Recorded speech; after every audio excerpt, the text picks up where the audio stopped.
Ya, pemirsa, angka penambahan kasus positif COVID-19 di Indonesia semakin mengkhawatirkan, bahkan mencapai 13.000 kasus dalam satu hari. Di sisi lain, lonjakan kasus COVID-19 tentu menghambat mobilitas masyarakat dan akan juga menghambat pemulihan ekonomi nasional. Angka penambahan kasus positif COVID-19 di Indonesia semakin mengkhawatirkan. Setelah libur Idul Fitri, kasus penyebaran virus ini semakin meningkat. Tercatat pada Minggu 20 Juni 2021 terdapat penambahan 13.737 kasus harian. Salah satu penyebab lonjakan kasus COVID-19 di Indonesia adalah masuknya 3 varian baru virus COVID-19. Adapun ketiga varian tersebut adalah varian Alpha yang pertama terdeteksi di Inggris, kemudian varian Beta yang pertama terdeteksi di Afrika Selatan, dan varian Delta yang pertama kali terdeteksi di India. Varian Delta cukup memberi andil besar dalam terjadinya lonjakan kasus COVID-19 di Kudus, Jawa Tengah. Pemerintah juga menyatakan bahwa 3 varian virus COVID-19 tersebut telah masuk ke wilayah DKI Jakarta.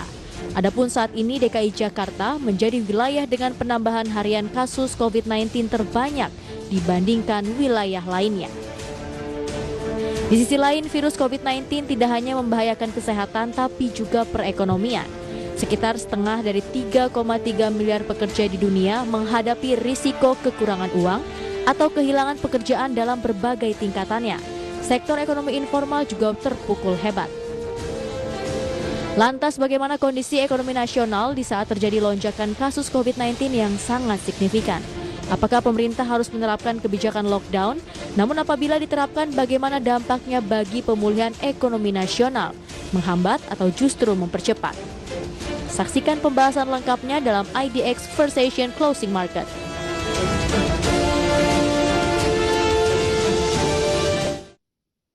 Ya, pemirsa, setelah adanya momen libur lebaran pada Mei lalu, kasus COVID-19 di Indonesia meningkat signifikan. Seperti apa peningkatannya dan dampaknya, terutama terhadap perekonomian? Kita akan membahas topik yang menarik ini bersama dengan rekan Mangi Veracong. Ya, halo, selamat siang Mangi. Halo, selamat siang Pras. Ya, ini terkait dengan menambahan jumlah kasus positif di Indonesia ya dalam beberapa pekan terakhir, khususnya pasca libur lebaran kemarin di mana 4 bulan pertama terjadi peningkatan hingga 112%-an begitu data dari BNPB. Mungkin bisa diceritakan nih Mangi kepada pemirsa seperti apa sih ada varian baru ini di Indonesia terkait dengan COVID-19. Silakan. Iya, baik, terima kasih Pras. Ya pemirsa, jika kita bicara terkait dengan COVID-19 memang tidak ada habisnya ya, dan merupakan satu hal yang cukup banyak diperbincangkan oleh masyarakat, tidak hanya di Indonesia tapi juga di negara-negara lainnya. Karena ternyata selain membahayakan terhadap kesehatan tapi juga membahayakan terhadap perekonomian. Nah, terkait dengan varian baru virus COVID-19 Pras, sebenarnya ini ada 3 jenis ya. Yang pertama adalah varian Alpha atau B117 yang pertama kali ditemukan di Inggris, dan untuk tingkat penularannya juga dikatakan cukup cepat. Kemudian yang kedua ada yang namanya varian Beta atau B1351 yang pertama kali ditemukan di Afrika Selatan. Dan ternyata menurut riset dari Mayo Clinic sendiri, untuk varian Beta ini bisa mengurangi keefektivitasan dari beberapa obat antibodi. Kemudian yang ketiga ada yang namanya varian Delta yang pertama kali ditemukan di India dan dinyatakan sebagai varian baru virus COVID-19 yang cukup berbahaya karena tingkat penularannya ini 3 kali lebih cepat dibandingkan dengan varian baru virus COVID-19 yang lainnya. Dan untuk varian Delta sendiri juga diproyeksikan menjadi salah satu penyebab kenapa akhirnya terjadi tsunami COVID-19 di India. Dan pemerintah juga menyatakan bahwa ketiga varian baru virus COVID-19 tersebut telah masuk ke Indonesia, Pras. Bahkan untuk varian Alpha sendiri jumlahnya di Indonesia ya sudah mencapai 36 kasus.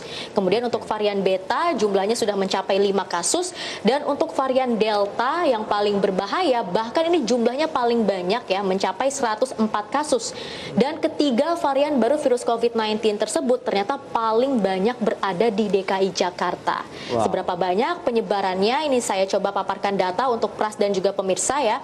Di DKI Jakarta sendiri untuk varian Alpha ternyata mencapai 24 kasus. Kemudian untuk varian Beta ada 4 kasus dan varian Delta mencapai 20 kasus. Dan oleh sebab itu akhirnya Gubernur DKI Jakarta Jakarta Anies Baswedan menyatakan bahwa saat ini DKI Jakarta sedang dalam kondisi yang mengkhawatirkan atau dalam kondisi yang sangat genting ya, karena dalam beberapa hari terakhir untuk penambahan harian virus COVID-19 di DKI Jakarta ini selalu lewat dari angka 4.000 Pras. Dan untuk penambahan harian kasus COVID-19 secara nasional dalam beberapa hari terakhir juga selalu lewat di atas melewati ya angka 10.000 kasus Pras, dan bahkan 20 Juni lalu ini mencapai 13.000 kasus. Jadi bisa kita simpulkan bahwa dengan adanya atau dengan masuknya ya varian baru virus COVID-19 ke Indonesia dan juga adanya momen libur Idul Fitri di bulan Mei 2021 lalu ternyata menyebabkan lonjakan kasus COVID-19 di Indonesia ini semakin signifikan terutama di DKI Jakarta, Pras.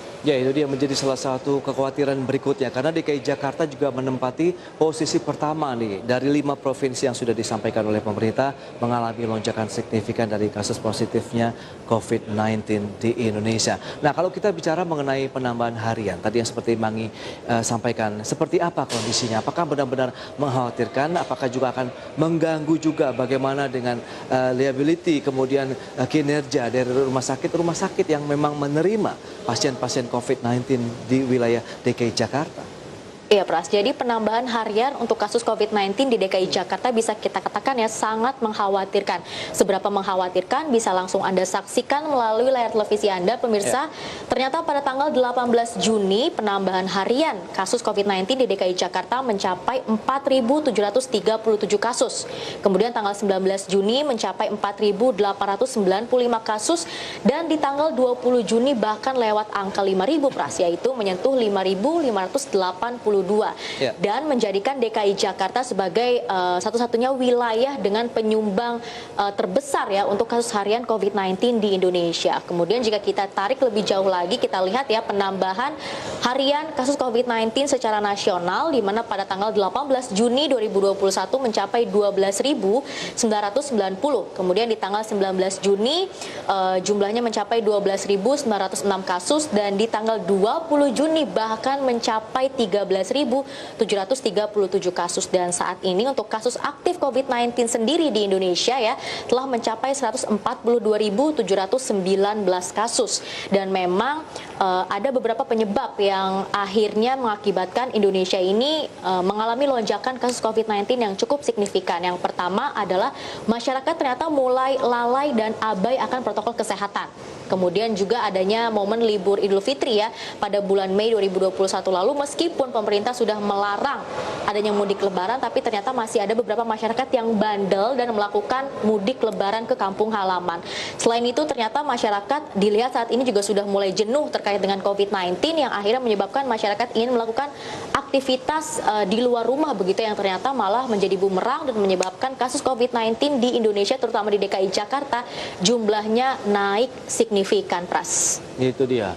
Memang lonjakan kasus terutama di wilayah DKI Jakarta pasca libur panjang kemarin di bulan Mei ini memberikan dampak yang ternyata sebenarnya sudah diprediksi banyak pihak begitu, dengan adanya kerumunan-kerumunan masyarakat yang melakukan bepergian, entah itu kembali lagi ke kampung halaman ataupun mengunjungi lokasi wisata lainnya. Nah, lantas bagaimana dengan tingkat keterisian dari tempat tidur di rumah sakit rujukan COVID-19? Apakah juga ada penambahan yang sangat signifikan sehingga ini juga menimbulkan kekhawatiran tersendiri, Man?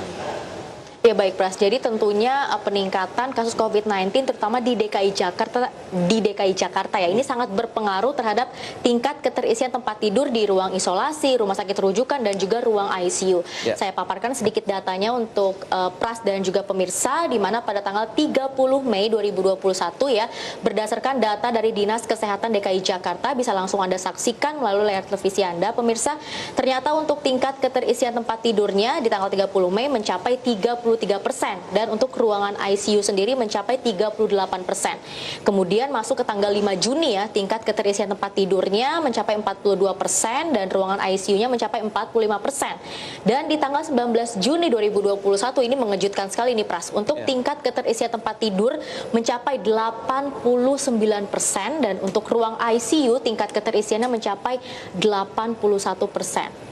ternyata dalam waktu kurang dari 1 bulan ya lonjakannya ini sangat signifikan dan peningkatan tingkat keterisian tempat tidur dan juga ruang ICU ini telah mencapai lebih dari 50%. Dan oleh sebab itu hingga saat ini ya pemerintah Provinsi DKI Jakarta ini membuka rekrutmen untuk para tenaga kesehatan karena ternyata dilihat saat ini ya jumlah pasien COVID-19 dan tenaga kesehatan ini tidak seimbang.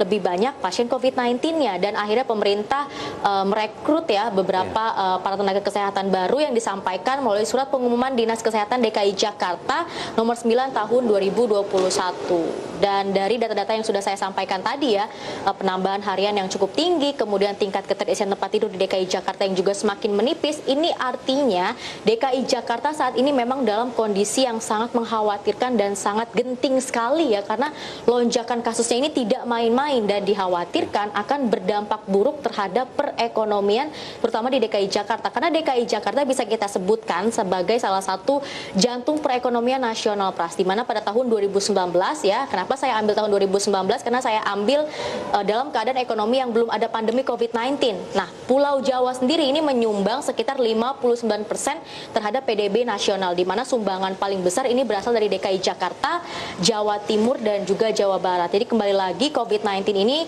selain bisa membahayakan kesehatan, di sisi lain juga bisa membahayakan perekonomian dan memperlambat pemulihan ekonomi nasional untuk saat ini, Pras. Baik, lantas langkah-langkah apa saja yang sudah dilakukan dan akan disiapkan ya, terutama oleh pemerintah pusat maupun daerah khususnya di wilayah DKI Jakarta dalam rangka pencegahan dari penularan masifnya COVID-19 di Indonesia sambil di sisi lain tetap menjaga pertumbuhan ekonomi kita ini, Manda? Baik, jadi tentunya sudah ada beberapa langkah yang diambil oleh pemerintah untuk menekan penyebaran virus COVID-19. Nah, salah satunya ya per hari ini, Pras, pemerintah akan melakukan antigen ya, tes antigen secara acak kepada penumpang KRL di beberapa stasiun. Karena pemerintah ini menganggap tingkat mobilitas masyarakat di beberapa stasiun ini cukup tinggi yang akhirnya menyebabkan pemerintah mengambil langkah untuk melakukan tes antigen secara acak. Selain itu ya, itu yang pertama. Yang kedua, pemerintah kembali menerapkan PPKM Mikro mulai dari tanggal 15 Juni sampai dengan 28 Juni 2021 mendatang. Dan artinya selama adanya pandemi COVID-19 di Indonesia ini pemerintah telah menerapkan PPKM Mikro sebanyak 10 kali. Dan hal tersebut juga langsung dinyatakan oleh Menko Perekonomian Airlangga Hartarto dalam tayangan berikut ini. Kemudian beberapa kegiatan yang terkait PPKM Mikro yang akan diperpanjang tanggal 15 sampai 28 Juni.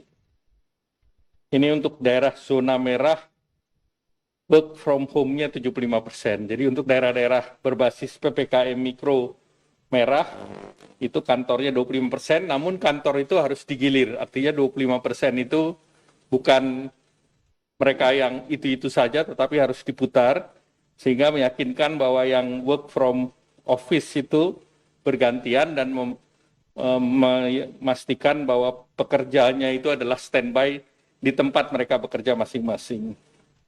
Kemudian kalau yang di daerah oranye atau kuning, WFO dan WFH-nya 50%. Kemudian kalau kegiatan belajar mengajar mengikuti apa yang sudah diputuskan oleh Kementerian Pendidikan, namun untuk daerah merah itu juga kecamatan yang daerah merah 100% daring. Jadi kemarin sudah ada yang bekerja tatap muka terbatas 2 hari 2 jam, namun untuk daerah merah ditetapkan mengikuti PPKM. Ya, jadi akhirnya pemerintah mengambil langkah untuk kembali menerapkan PPKM Mikro karena memang lonjakan kasus COVID-19 di beberapa wilayah cukup tinggi ya, terutama di wilayah zona merah. Tapi ada respon dari beberapa pihak yang menyatakan bahwa sebenarnya dalam kondisi seperti ini, pemerintah ini tidak cukup hanya dengan melakukan PPKM Mikro saja, yang artinya sebenarnya pemerintah harus menerapkan lockdown ya. Lockdown itu mungkin lebih ketat lagi daripada PPKM Mikro, contohnya seperti PSBB di tahun 2020 lalu. Nah, terkait dengan lockdown ini sebenarnya bisa kita ibaratkan sebagai sebuah ya atau sesuatu obat keras yang sangat manjur tapi memiliki efek samping yang cukup buruk ya, terutama terhadap perekonomian secara nasional. Nah, kenapa bisa membuat atau memberikan efek buruk terhadap perekonomian? Karena ketika pemerintah memberlakukan lockdown, artinya akan ada pembatasan kegiatan dan juga mobilitas masyarakat. Nah, Sedangkan sebenarnya pada dasarnya ekonomi ini agar bisa terus berjalan ya, ini membutuhkan pergerakan dan juga mobilitas dari masyarakat. Tapi ketika pemerintah melakukan lockdown, artinya ada pembatasan aktivitas dan kegiatan masyarakat secara tidak langsung, ini akan membuat ekonomi terkontraksi. Bahkan dampak lainnya yang bisa ditimbulkan dari lockdown sendiri ya, di kuartal kedua tahun 2021 ini pemerintah menargetkan pertumbuhan ekonomi di angka 7 sampai dengan 8%. Tapi ketika pemerintah akan menerapkan lockdown, bisa saja target pemerintah tersebut tidak akan tercapai.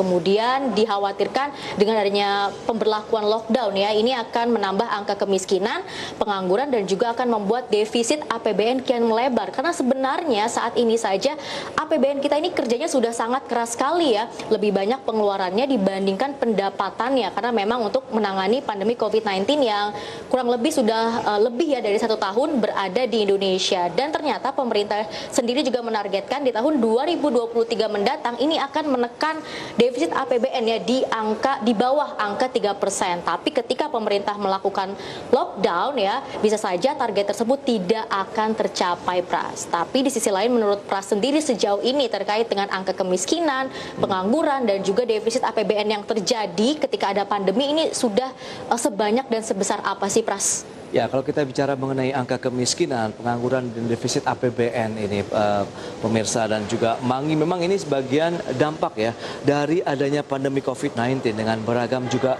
upaya-upaya yang sudah dilakukan oleh pemerintah dengan kebijakan-kebijakan fiskal maupun moneter. Tapi kalau kita sampaikan ada beberapa data yang mungkin bisa kita lihat ini. Data yang sudah kita himpun ini redaksi terkait dengan angka kemiskinan, data per September 2020 tercatat sekitar 10,19% dari total jumlah penduduk Indonesia atau sekitar 27,55 juta orang. Ini menjadi salah satu hal yang perlu dicermati. September 2020 kita bicara mengenai adanya pandemi COVID-19, penerapan dari PSBB yang tadi sudah disampaikan oleh Mangi. Banyak pihak yang memang menyatakan sekarang sebaiknya pemerintah menerapkan lockdown, tapi implikasinya, dampaknya terhadap ekonomi itu juga yang perlu dipikirkan. Apakah kita juga akan menambah lagi, ada beberapa hal yang lebih penting dari sisi tadi tingkat kemiskinan di masyarakat, kemudian jumlah pengangguran itu apakah sudah siap dengan dampak-dampak yang seperti itu? Tentu kita harus menyiapkan dana yang tidak sedikit bagaimana untuk mengatasi dari tingkat kesejahteraan masyarakat Indonesia secara luas, Mangi. Dan kalau kita bicara mengenai angka pengangguran, data yang sudah kita himpun per Februari 2021 ini tercatat sekitar 8,75 juta orang, atau kalau kita bandingkan dengan tahun lalu mengalami kenaikan sekitar 26,26%, di mana data tahun 2020 lalu tercatat sekitar 6,93 juta orang. Dan kalau kita bicara mengenai defisit APBN, tentu ini tadi yang seperti Mangi katakan, keras sekali ini upaya pemerintah. APBN kita begitu dengan penerimaan yang terbatas dengan adanya pandemi, pembatasan aktivitas ekonomi dan masyarakat tentu juga menghambat juga dari sisi penerimaan masyarakat dari sektor pajak. Oleh karena itu pemerintah pun mencari alternatif lain sumber pendanaan, baik melalui penerbitan surat utang ataupun mungkin melakukan peminjaman kepada pihak ketiga.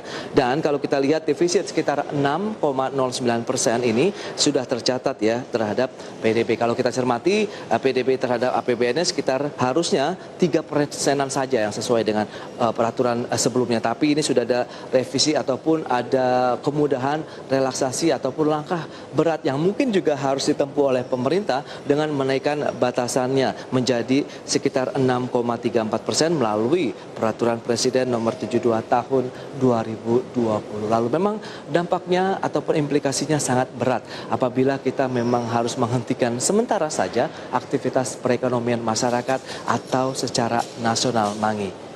Ya, dan tentunya Pras, jika memang benar-benar pemerintah ingin melakukan lockdown ya, ini dikhawatirkan akan menambah jumlah kemiskinan yang ada di Indonesia ya. Akan bertambah sekitar 500.000 orang yang tadi Pras sudah sampaikan bahwa angka kemiskinan di Indonesia terutama pada September 2020 ini telah mencapai 27,55 juta, tapi jika pemerintah kembali menerapkan lockdown, artinya jumlahnya akan lebih banyak ya atau lebih meningkat lagi dari 27,55 juta tadi. Dan untuk angka pengangguran sendiri ini juga tentunya diproyeksikan akan kembali meningkat apabila pemerintah menerapkan lockdown, yaitu sekitar 8 sampai dengan 9%. Dan tentunya tidak hanya akan menyebabkan semakin tingginya angka kemiskinan, pengangguran, defisit APBN, tapi ketika pemerintah melakukan lockdown juga akan ada sektor-sektor yang ikut terdampak atau merasakan dampak buruk ya dari penerapan lockdown. Nah, sejauh ini menurut Pras sendiri sektor mana saja yang paling merasakan dampak buruk jika memang pemerintah akan memberlakukan lockdown, Pras? Ya, kalau kita bicara mengenai lockdown, dampaknya juga akan banyak sektor. Tapi yang perlu dicermati adalah upaya pemerintah ini untuk berjalan seiringan dengan pelaksanaan vaksinasi. Ini menjadi salah satu senjata juga yang dilakukan oleh pemerintah. Bagaimana untuk menekan penyebaran COVID-19 dengan menyebarluaskan, mengintensifkan lagi pelaksanaan vaksinasi di masyarakat, Mangi. Tapi kalau kita bicara mengenai sektor, ya tentu sektor pariwisata. Kita tahu tahun 2020 lalu sektor yang paling terpuruk adalah memang sektor pariwisata. Bahkan pemerintah pun harus mengambil langkah yang mungkin bisa dikatakan di luar kebiasaan. Begitu bagaimana terakhir pemerintah coba di tengah upaya-upaya pemulihan ekonomi, kita mencoba bagaimana melakukan aktivitas kegiatan pemerintahan begitu melalui beberapa wilayah provinsi ataupun kota lah yang bisa dikatakan terdampak COVID-19 sehingga diharapkan bisa bangkit kembali. Contoh saja misalnya Bali begitu, di mana diharapkan adanya aktivitas salah satu tujuan pariwisata internasional Indonesia adalah Bali. Dengan adanya proses pemulihan ekonomi ini, pemerintah juga mengambil kebijakan untuk mencoba melakukan upaya bekerja dari Bali. Tapi itu pun masih terganjal dengan adanya peningkatan kembali kasus COVID-19 seperti yang terjadi saat ini, Mangi. Dan sektor-sektor lainnya ada sektor manufaktur, kemudian transportasi juga kita tahu ada beberapa maskapai penerbangan juga yang harus terpuruk akibat dihantam badai pandemi COVID-19, Mangi.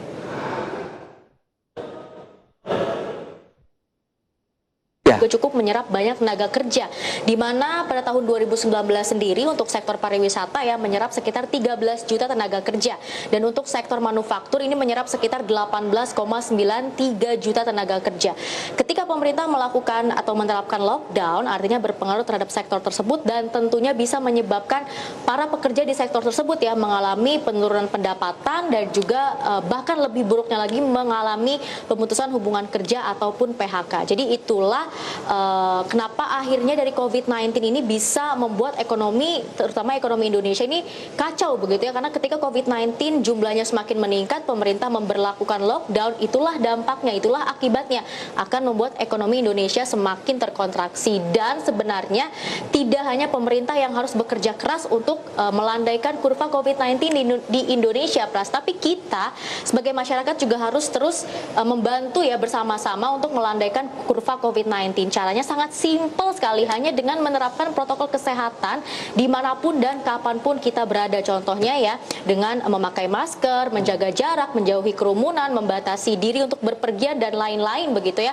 Itu merupakan cara simpel di mana kita bisa menyelamatkan perekonomian Indonesia. Karena tadi juga sudah saya sampaikan panjang lebar ya dampaknya jika COVID-19 di Indonesia ini kian meningkat, maka bisa saja bahkan mungkin Anda begitu ya salah satunya menjadi salah satu masyarakat yang memang mungkin tertular COVID-19 ataupun kehilangan pekerjaan karena memang ekonominya terpuruk karena terus meningkatnya jumlah COVID-19 yang ada di Indonesia. Padahal saat ini ekonomi Indonesia bisa kita katakan sudah bangkit ya, Pras, ya, yang tergambar dari beberapa indikator, salah satunya dari PMI manufaktur di bulan Mei 2021 lalu yang ternyata mencapai 55,3. Jadi marilah kita bersama-sama, kita bahu-membahu untuk melandaikan kurva COVID-19, dan bagi masyarakat sendiri caranya sangat simpel ya, hanya dengan menerapkan protokol kesehatan, dan semoga kedepannya kurva COVID-19 di Indonesia ini memang semakin melandai, Pras. Baik, Mangi, terima kasih atas informasi yang sudah disampaikan, data-data yang sangat menarik sekali untuk dicermati ya, menyikapi peningkatannya dari kasus positif COVID-19 di Indonesia. Yang penting adalah memang disiplin menerapkan protokol kesehatan. Terima kasih, Mangi, atas informasi. Terima kasih, Pras. Dan selamat melanjutkan aktivitas Mangi kembali.